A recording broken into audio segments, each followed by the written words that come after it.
Excellencies, members of the diplomatic corps, our distinguished guest speaker, Professor Richard Fogg, ladies and gentlemen, colleagues and friends. On behalf of the Institute for Palestine Studies, its Board of Trustees, management and staff, I'm privileged to welcome you all to the annual Constantin Zurek Lecture, one of the most prestigious public lectures organized by the Institute for Palestine Studies. At this point, I would like to invite Mr. Basel Aql, the Vice Chairman of the IPS Board of Trustees, to chair this lecture and introduce our prominent key speaker, Professor Richard Fogg. Thank you all for coming.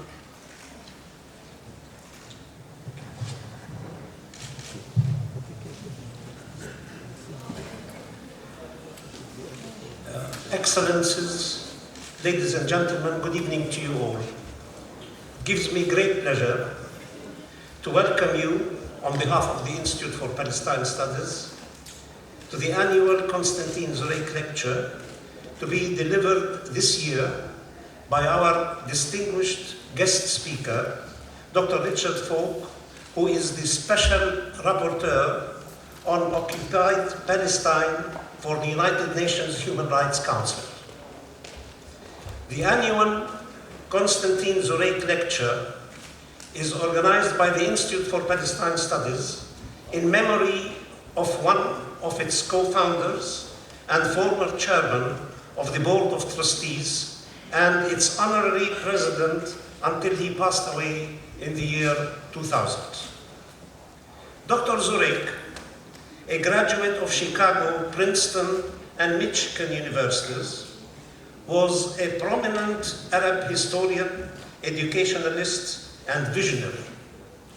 He was one of the first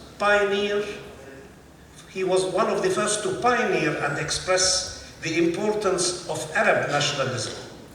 He stressed the urgent need to transform stagnant Arab society by means of rational thought and radical modification of the methods of thinking and acting. Dr. Zurek served as first Syrian Minister Plenipotentiary to the United States, Vice President of the American University of Beirut, Distinguished Professor of Arab History at AUB, President of the University of Damascus, and President of the World Confederation of University Presidents. He had a lifelong interest in the Palestine problem, and his writings on historical and contemporary affairs have inspired generations of Arabs. Moving to another equally distinguished and prominent personality, Dr. Richard Fogg, our guest speaker, needs no introduction. He is Professor Emeritus of International Law and Practice at Princeton University and visiting Distinguished Professor of Global and International Studies at the University of California at Santa Barbara. He serves as the chair of the Nuclear Age Peace Foundation. Professor Fogg is a recipient of the UNESCO Peace Education Prize and is the author, co-author, or editor of more than 40 books on international law and the law of war. In the year 2008, the United Nations Human Rights Council appointed Dr. Fogg to a 6-year term as a UN Special Rapporteur on the situation of human rights in the Palestinian territories occupied since 1967. Some of his official reports were criticized by Israeli officials. He was expelled by Israel on December 14, 2008, when he tried to carry out a UN mission to examine conditions in the West Bank and Jerusalem, and was detained for some hours in a prison located near the Ben Gurion airport. The Obama administration criticized Dr. Fogg's call for a boycott of private companies that are profiting from the Israeli settlement enterprise. Susan Rice, the US Permanent Representative to the UN, in a statement called Dr. Falk's boycott irresponsible and unacceptable. As recently as 3 days ago, American Jewish organizations called for Dr. Richard Falk of the United Nations to step down following comments he made suggesting that United States and Israeli policies were responsible for the Boston Marathon explosions. In an article on the Foreign Policy Journal website, Dr. Falk said that the Boston Marathon explosions were retribution for the actions of the US military in the Middle East. Dr. Falk also blamed Israel for the attack, saying, and I quote, "As long as Tel Aviv has the compliant ear of the American political establishment, those who wish for peace and justice in the world should not rest easy," unquote. Ladies and gentlemen, as you are most probably aware, the Palestinian-Israeli peace process is almost defunct. The chances of a two-state solution are dwindling. The new government of settlers under Netanyahu is impervious to any outside pressure, being American or European. The number of Israeli settlers on the West Bank has risen to over 500,000, could be almost 600,000, with almost half of them being settled in East Jerusalem. The Arab character of East Jerusalem is being systematically obliterated. Israel today owns 87% of the two parts of Jerusalem, while the Arabs own only 13%, it being the land on which their homes are built. The Jewishness of the Israeli state has become a declared policy, not only in Tel Aviv, but also in Washington. In a nutshell, the Palestinian Arabs have satisfied themselves with 22% of historical mandatory Palestine, where they owned most of the land and constituted the majority of the population. However, the Israelis are not content with 88% of Palestine and are challenging the Palestinians politically, militarily, and physically over the remaining 22%. Under these circumstances, Dr. Falk has chosen a topical topic this evening, which is rethinking the future of Palestine beyond the two states consensus. Ladies and gentlemen, Dr. Richard Falk.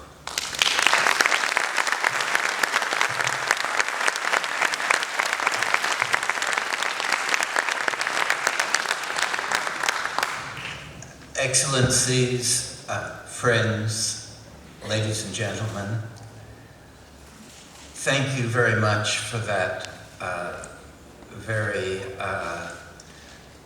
probing introduction. You almost covered the subject in such a complete way that I have little to add.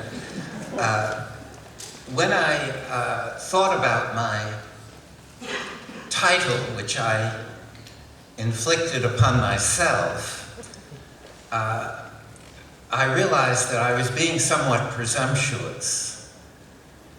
It is, of course, up to the Palestinians to think about the future of Palestine. And for too long, Palestine has suffered as a result of outsiders deciding what their future should be.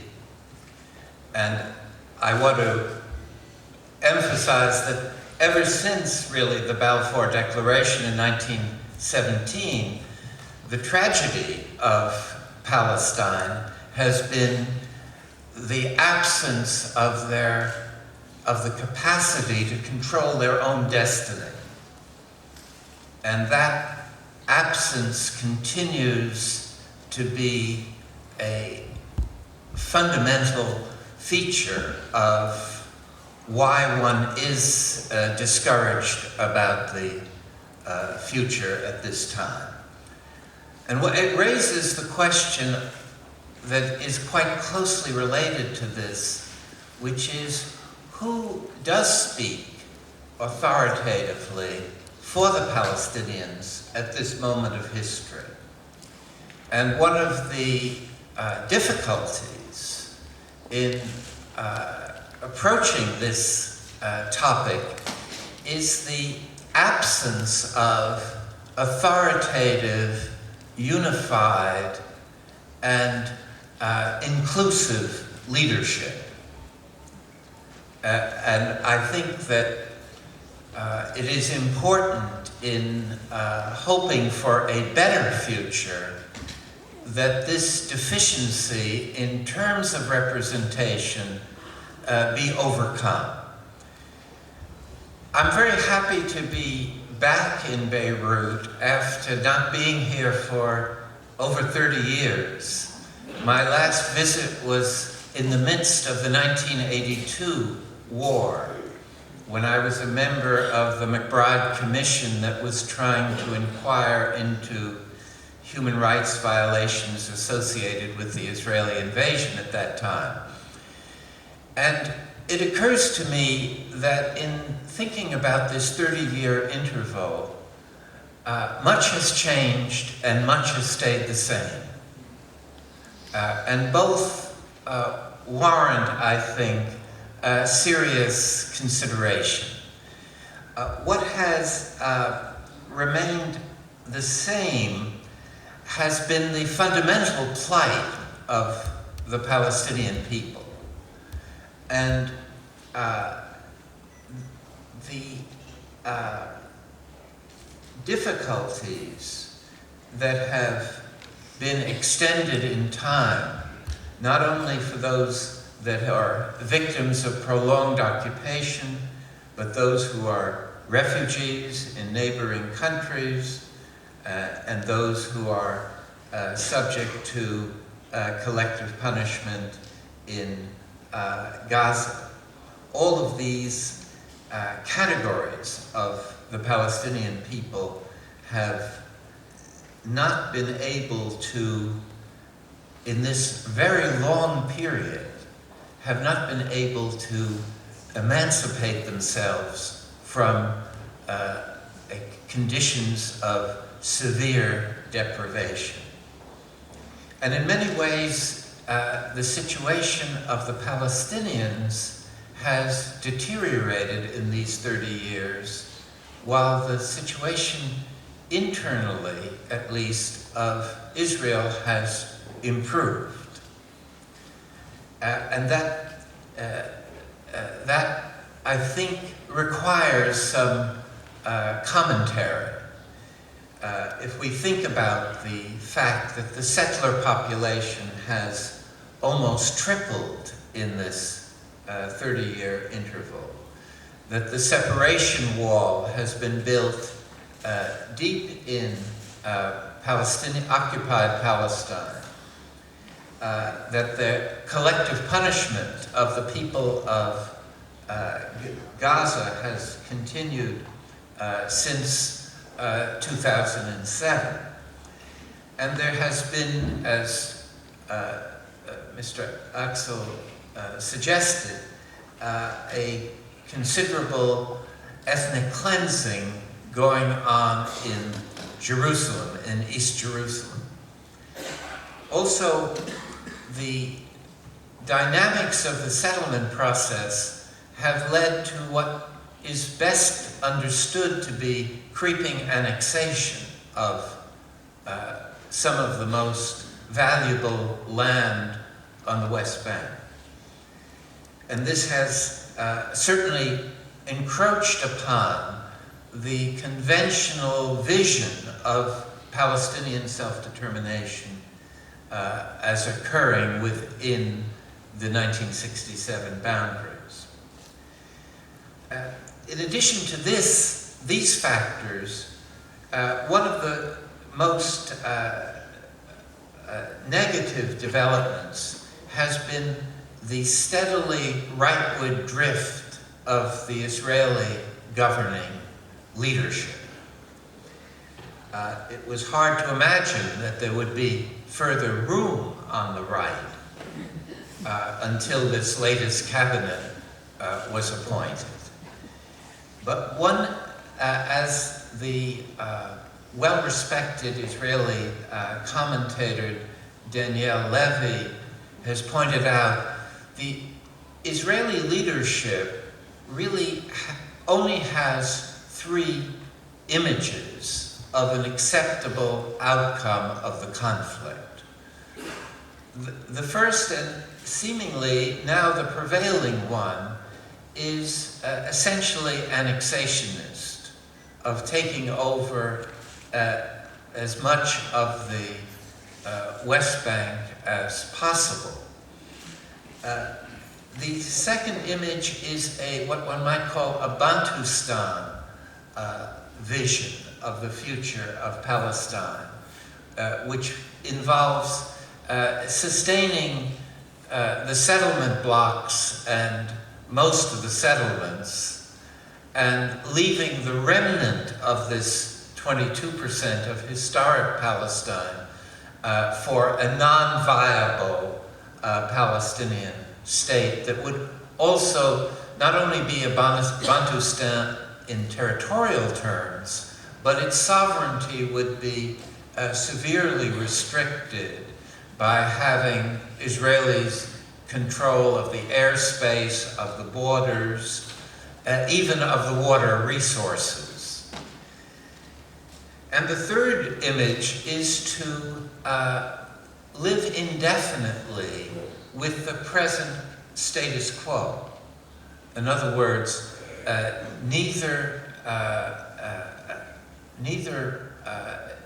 claiming a permanent solution, nor trying to find some way of accommodating Palestinian goals. This kind of status quo orientation is a way of deflecting international pressure, while at the same time essentially maintaining the benefits of controlling Jerusalem and dominating the West Bank, and denying indefinitely Palestinian self-determination.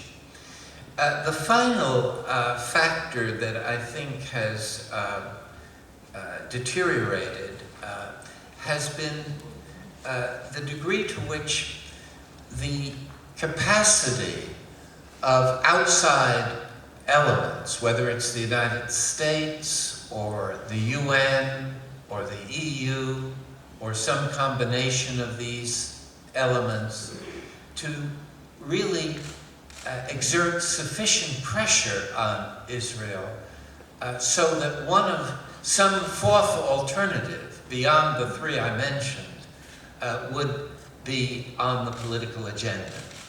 And it isn't on the political agenda. Part of the reason that the status quo is acceptable to a large part of the Israeli elite is because of the absence of any meaningful pressure to accommodate what the so-called roadmap and the Oslo framework contemplated. In other words, that's essentially been abandoned as a mandatory goal, and now it's put in terms of a voluntary aspiration that there's no real pressure to satisfy.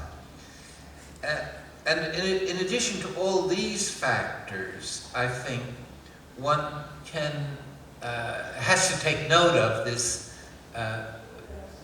increasing fragmentation of the Palestinian political presence, and the failure of a credible leadership to represent the Palestinian people as a whole. That's an uncomfortable thing to be saying, but I think it needs to be grasped as part of the present situation. And these factors that have worsened over this period now interact with a very dangerous regional situation. The war in Syria is obviously terribly unpredictable in its full implications. And the threat of a military attack and war with Iran cannot be disregarded. So there is the risk that this entire region will be converted into a kind of war zone if steps are not taken with some sense of urgency to prevent these dramatically bad developments from occurring. While emphasizing what has worsened